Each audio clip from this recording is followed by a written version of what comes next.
Banks can only practice this money system with the active cooperation of government. First, governments pass legal tender laws to make us use the national fiat currency. Secondly, governments allow private bank credit to be paid out in this government currency. Thirdly, government courts enforce debts. And lastly, governments pass regulations to protect the money system's functionality and credibility with the public, while doing nothing to inform the public about where money really comes from. The simple truth is that when we sign on the dotted line for a so-called loan or mortgage, our signed pledge of payment, backed by the assets we pledge to forfeit should we fail to pay, is the only thing of real value involved in the transaction. To anyone who believes we will honor our pledge, that loan agreement or mortgage is now a portable, exchangeable, and saleable piece of paper. It's an IOU. It represents value and is therefore a form of money. This money the borrower exchanges for the bank's so-called loan. Now, a loan in the real world means that the lender must have something to lend. If you need a hammer, my loaning you a promise to provide a hammer I don't have won't be of much help. But in the artificial world of money, a bank's promise to pay money it doesn't have is allowed to be passed off as money, and we accept it as such.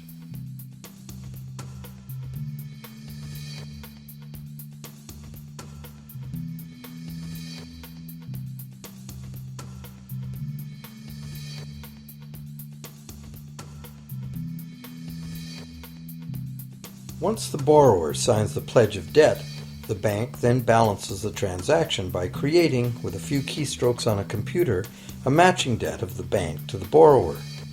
From the borrower's point of view, this becomes loan money in his or her account, and because the government allows this debt of the bank to the borrower to be converted to government fiat currency, everyone has to accept it as money. Again, the basic truth is very simple.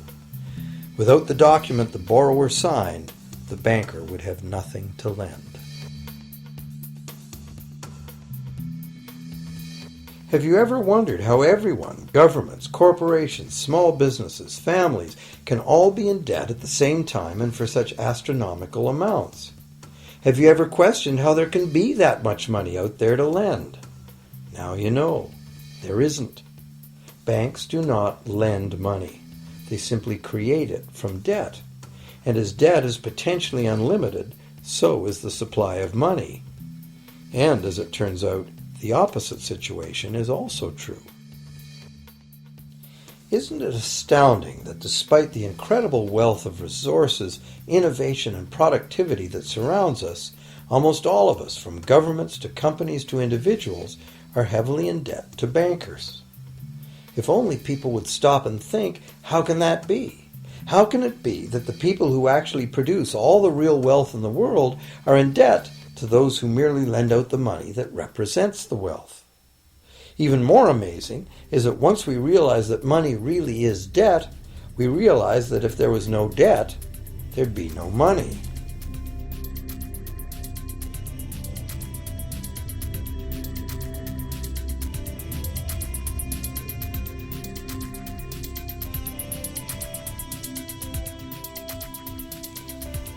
If this is news to you, you are not alone. Most people imagine that if all debts were paid off, the state of the economy would improve. It's certainly true on an individual level. Just as we have more money to spend when our loan payments are finished, we think that if everyone were out of debt, there would be more money to spend in general. But the truth is the exact opposite. There would be no money at all. There it is. We are totally dependent on continually renewed bank credit for there to be any money in existence. No loans, no money, which is what happened during the Great Depression. The money supply shrank drastically as the supply of loans dried up.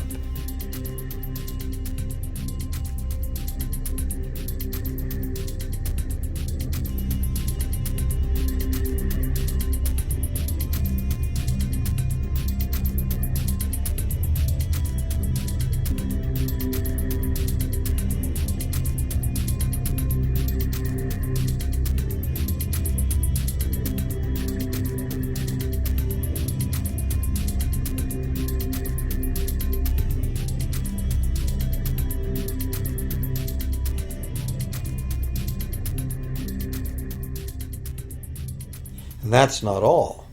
Banks create only the amount of the principal. They don't create the money to pay the interest. Where is that supposed to come from?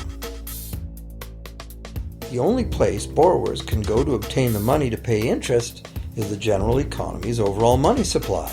But almost all that overall money supply has been created exactly the same way, as bank credit that has to be paid back with more than was created.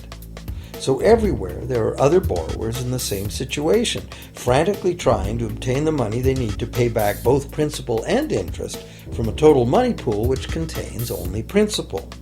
It is clearly impossible for everyone to pay back the principal plus interest because the interest money doesn't exist. This can even be expressed by a simple mathematical formula. The big problem here is that for long-term loans such as mortgages and government debt, the total interest far exceeds the principal. So unless a lot of extra money is created to pay the interest, it means a very high proportion of foreclosures and a non-functioning economy. To maintain a functional society, the rate of foreclosure needs to be low. And so, to accomplish this, more and more new debt money has to be created to satisfy today's demands for money to service the previous debt. But of course, this just makes the total debt bigger, and that means more interest must ultimately be paid, resulting in an ever-escalating and inescapable spiral of mounting indebtedness.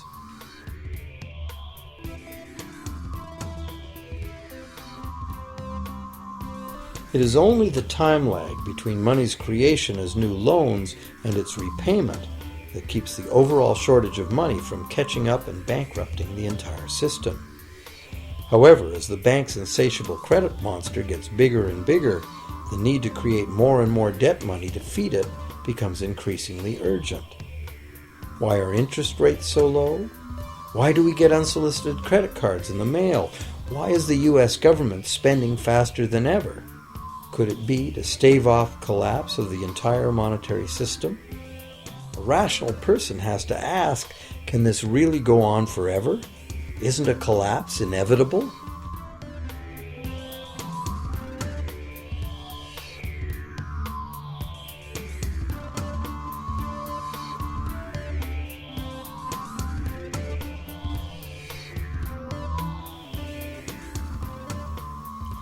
Money facilitates production and trade. As the money supply increases, money just becomes increasingly worthless unless the volume of production and trade in the real world grows by the same amount. Add to this the realization that when we hear that the economy is growing at 3% per year, it sounds like a constant rate, but it's not. This year's 3% represents more real goods and services than last year's 3% because it's 3% of the new total. Instead of a straight line, as is naturally visualized from the words, it is really an exponential curve getting steeper and steeper. The problem, of course, is that perpetual growth of the real economy requires perpetually escalating use of real-world resources and energy. More and more stuff has to go from natural resource to garbage every year, forever, just to keep this system from collapsing.